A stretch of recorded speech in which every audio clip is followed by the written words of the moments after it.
বুকের এইখানে নিয়ে বললো তোমার সাথে আমার আর দেখা হবে না। মাহরিন চৌধুরীর স্বামী বললেন, আমি তাকে জিজ্ঞেস করলাম যে তোমারও তো দুইটা বাচ্চা আছে, তাদেরকে কেন এতিম করলে? তখন সে উত্তর দিল, ওরাও তো আমার বাচ্চা, কি করব? চলুন স্বামীর মুখ থেকে শুনে আসি।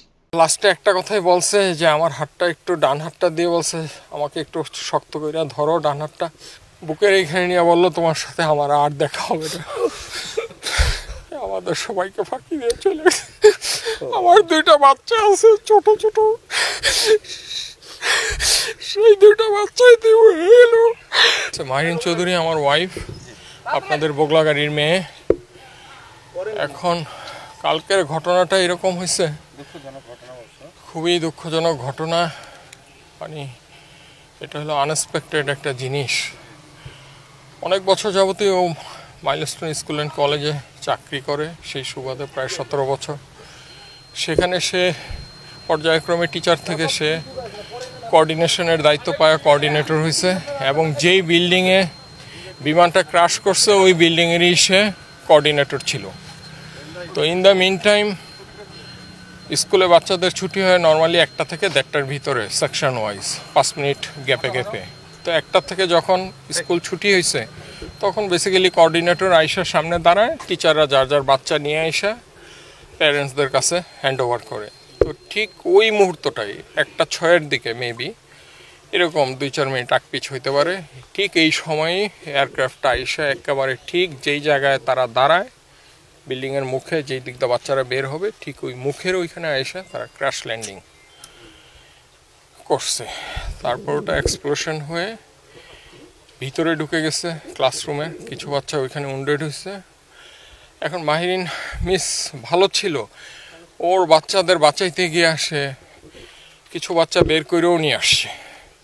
আমার সাথে তার আইসিইউতে যেই কথা হয়েছে আমি বললাম যে তুমি কেন এই কাজ করতে গেলা? বলে আমার বাচ্চারা আমার সামনে সব পুইরা মারা যাচ্ছে, আমি এটা কিভাবে সহ্য করি। আমি সর্বোচ্চ চেষ্টা করছি বাচ্চাদের, কিছু বাচ্চা বের করছি, আরও কিছু বাচ্চা বের করতে গেছি, এমন সময় এক্সপ্লোশন আরও জোরে হয়ে আমি আর কিচ্ছু জানি না। ওর ভিতরে সে নিজে পইরা নিজে পুরা ভাই 100% বার্ন হয়ে গেছে, পা থেকে মাথা পর্যন্ত চুল। শুধু সে বেঁচে ছিল, একটু কথা বলতে পারছে আইসিইউতে। তারা যখন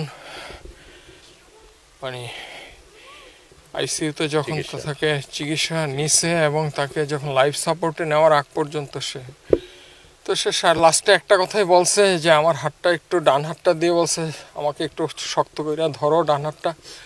আমি শক্ত করে ধরছি, ভাই ধরা যায় না, পুরা সব কিছু পোড়া। বুকের এইখানে নিয়ে বললো তোমার সাথে আমার আর দেখা হবে না।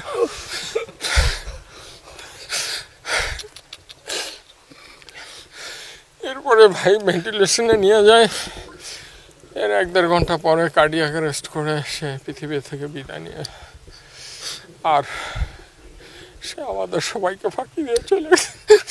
আমার দুইটা বাচ্চা আছে ছোট ছোট, সেই দুইটা বাচ্চাই দিয়ে হয়ে গেল। আমি যখন তারে বললাম তুমি তোমার বাচ্চাদের এতিম করে বললা, ওই বাচ্চাগুলো তো আমার বাচ্চা ছিল, আমি কি করব? সম্মানিত ভিউয়ার্স, মাহরিন চৌধুরী আবার প্রমাণ করলেন একজন শিক্ষিকা শুধুমাত্র একজন শিক্ষিকাই নয়, একজন শিক্ষিকা তার ছাত্রছাত্রীদের জন্য অভিভাবক, তার মাতা পিতা। আল্লাহ পাক রব্বুল আলামিন মাহরিন চৌধুরীকে শাহাদাতের মর্যাদা দান করুন। আমরা সবাই তার জন্য দোয়া করি। কিছু বলার মতো ভাষা নেই। আসসালামু আলাইকুম।